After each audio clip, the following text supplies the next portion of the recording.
Ikaduha nga pinaka-common nga sakit sa mga Pilipino mao ang diabetes.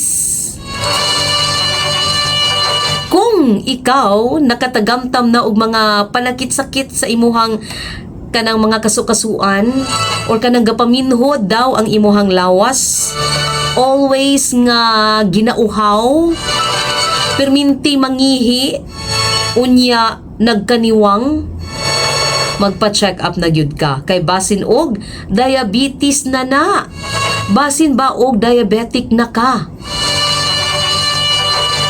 Kung ang imong blood sugar labaw pa sa 126 milligrams per unsa kining DL, basta kay 126 mg per DL human sa napulo ka oras nga pagkaon, kay kanang mag-fasting ka, mahibaw-an na nimo no kung magpa-check up yun ka. So magpa-check up ta sa doctor kay di man ta kabalo aning mga pila dapat ang blood sugar sa atong lawas, pila ang recommended, pero ang giingon is kung kapin na siya sa 126 milligrams per DL human sa 10 hours nimo nga pag-fasting, no, nagpasabot ka na nga diabetic na ka.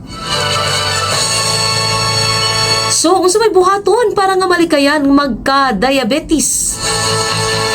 Para malikayan nga ma-diabetic ka.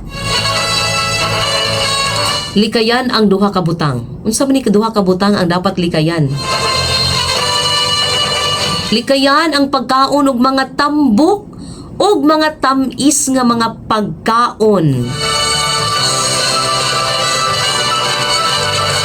Mag-ehersisyo usab regular, no? Dapat dili magpatambok kay usa pud na siya nga makakos og diabetes.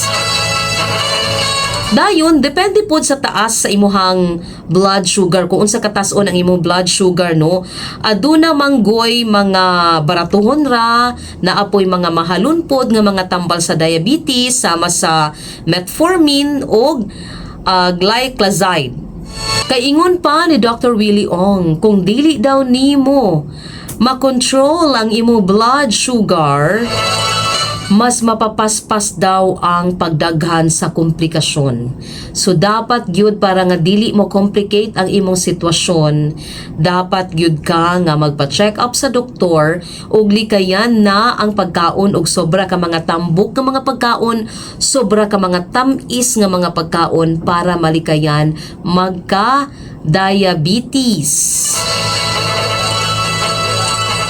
O malikayan ang diabetes. Malikayan mahimong diabetic. Okay?